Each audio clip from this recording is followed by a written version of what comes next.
first presidential debate left a lot of voters searching for answers. We have reactions to the most talked about moments. 2 new fires are burning in Northern California. A resident forced to evacuate shares how she still doesn't feel safe. And we talk with the new Cal State University Chancellor, Joseph Castro. He speaks about the importance of the Cal State system. Live from USC, you're watching Annenberg TV News. Justice, radical left. Will you shut up, man? Listen, who is on your list, Joe? Who's on your list? Right. Gentlemen, I think we've ended this. Unprecedented. Chaos in last night's debate left many viewers lobbying for changes next time around. The first presidential debate is sparking a reaction around the country and the world. Good evening. I'm Evan Fallstrup reporting from Santa Barbara. And I'm Olivia Novato reporting from Los Angeles. The Commission on Political Debates is already looking to make some changes for the next round. The Commission on Presidential Debates announced plans to change upcoming debates. Last night's debate made clear that additional structure should be added to the format of the remaining debates to ensure a more orderly discussion of the issues. The CPD will be carefully considering the changes that it will adopt and will announce those measures shortly. I'm Samantha Moscow reporting from Los Angeles with your latest political news. Debate decorum reached a new low during the presidential debates held at Case Western Reserve University last night. Trump repeatedly interrupted and hurled insults at both Biden and moderator Chris Wallace. The director of the Center for the Political Future at USC Dornsife blames the presidential debate structure for tolerating such inappropriate behavior. Now, I think there are only a couple of things they could do. One, they could give the moderator the option of cutting off someone's mic, or they could say that the mic will automatically be cut off when they're not supposed to be talking. And number two, they could abolish this sort of conversation period that follows after they asked a question and go back to what's been done in many other debates, which is you have an answer, a rebuttal, and a surrebuttal, and then you move on.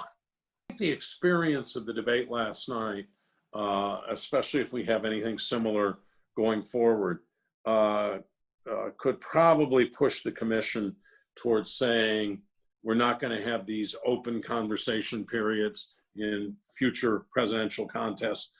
But on the other hand, they might say, look, Trump is sui generis. No matter what happens, he's not going to be running in 2024. We're going to have people who will act respectfully.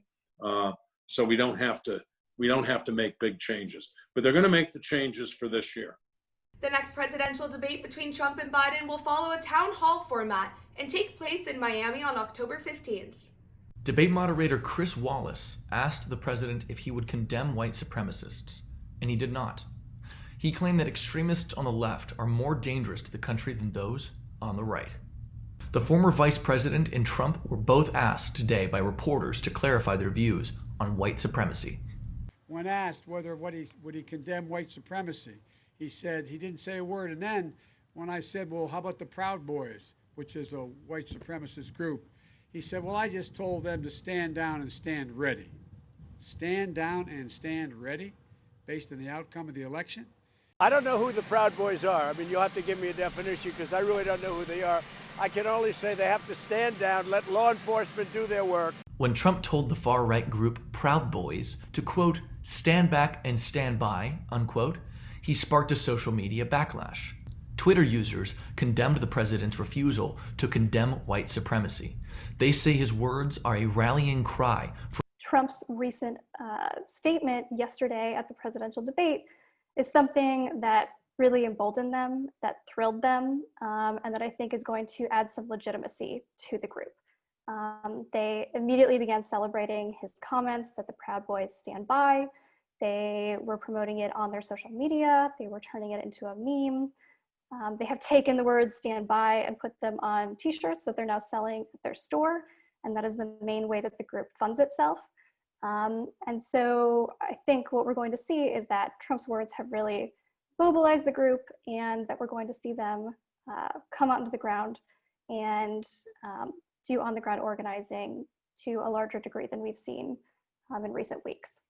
I think Trump and the Republicans who support him most see words as vehicles for generating team spirit, for hectoring, for drawing boundaries around who we are and who we are not. This isn't about deliberating, about exchanging opinions.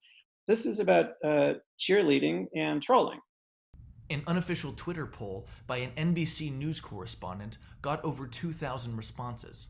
95% of the respondents said the insults and interruptions did not change how they will vote. A member of the USC Women's Network and the USC GOP chair shared their thoughts on the debate. He was so obstructive to the point where like nothing even got done. I left the debate and I felt like I didn't learn anything from either side, which is not how it should work. And it's like so disappointing that these are our options and this is the first election that a lot of us are voting in. And this is what we're left with to watch. I am undecided. I'm leaning towards Trump, but I'm undecided. There was no policy discussion. There was nothing of substance in the debate. It was just an hour and a half of two candidates yelling at each other. For weeks, months even, the prevailing narrative has been Sleepy Joe. He can't debate. He can't compete. His brain's falling apart. And he was remarkably composed yesterday. Joe Biden was definitely more impressive. Some USC students who are not eligible to vote still watched last night's debate. We spoke with two international students about their reaction to the face-to-face showdown between Trump and Biden.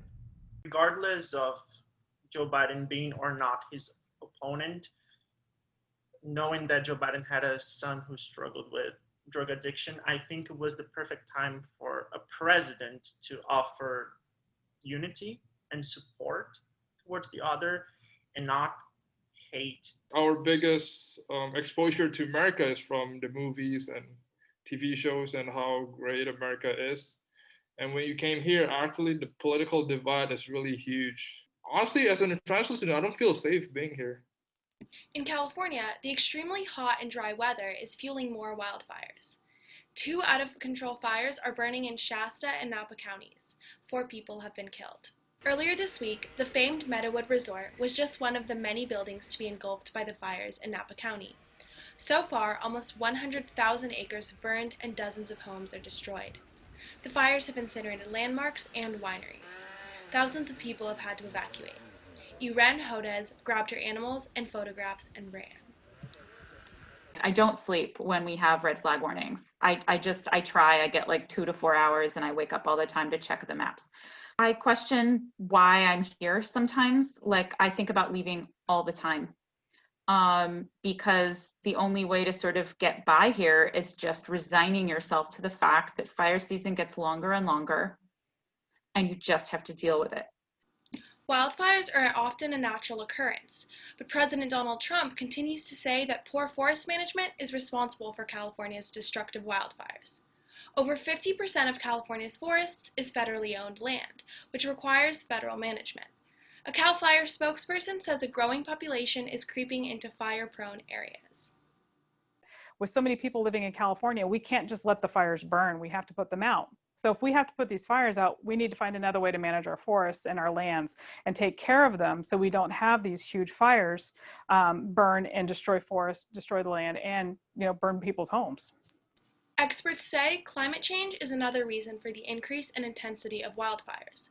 Less rainfall and snow each year makes trees and brush drier and more flammable, and that creates potentially disastrous consequences. Customers in San Francisco will now be allowed to dine inside, but capacity will be limited to 25%. The city announced the decision this week. We talked with the owner of a restaurant who says customer response is split right down the middle. Half of the people are okay with being inside. Of course, we only have a handful of tables, so there's a lot of space. It's very airy. We have big open windows. We have air filters, fans. But the other half still isn't quite ready to take that step. And I think that's a good representation of society right now. Some people are moving a little quicker than others, and that's fine. Because of the pandemic, there will be more voting sites. The Hollywood Bowl and the Dorothy Chandler Pavilion were added to the long lists of venues for the November election. Sophie Stadium, Staples Center, Dodger Stadium, the Forum, and the Long Beach Convention Center will all also be open for voting. Tonight, we have an interview with the new chancellor of the California State University system. Joseph Castro is the first ever Mexican American to lead the CSU's 482,000 students. California and the nation needs the CSU to be successful. 1 out of 10 California employees is a CSU graduate. And so again, from a social and economic perspective, it's vitally important that the CSU succeeds. The new chancellor will begin his term in January of 2021. I'm Maddie Gannon reporting from Los Angeles. Tonight, the Dodgers open their postseason facing the Brewers in Game 1 of the new NL wildcard round. Walker Buehler is on the mound for the Dodgers tonight, and he is no stranger to the postseason. It's not like I've done this for 10 years, but I feel pretty comfortable with what I've done in the playoffs previously. Buehler has pitched 36 1/3 innings in the playoffs and boasts a .272 ERA with 44 strikeouts. This regular season, the right-hander finished with a .344 ERA and 42 strikeouts. On the Brewers side, Brent Suter is getting the nod. It's his second appearance and first start in a playoff game. The lefty faced 5 batters and gave up 1 hit in last year's wild card. In 2020, he had a .313 ERA and 38 Ks.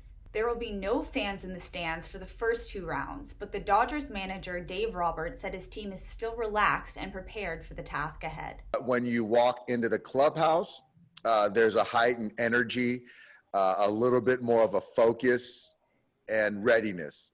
The best of 3 series will continue tomorrow at Dodger Stadium, featuring pitchers Clayton Kershaw and Brandon Woodruff.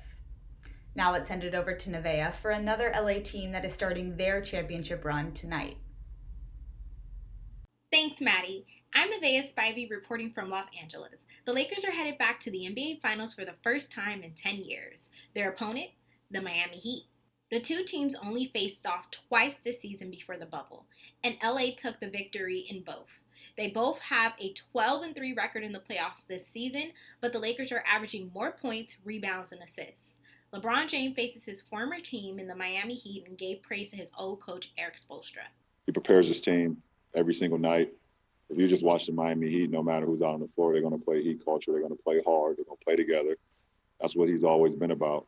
One of the key matchups this series will be Lakers leader LeBron James versus Jimmy Butler. So far in the playoffs, James is averaging 27 points, 10 rebounds, and 9 assists, while Jimmy Butler is averaging 21.7 rebounds and 6 assists. Another matchup to look for is Anthony Davis and Bam Adebayo.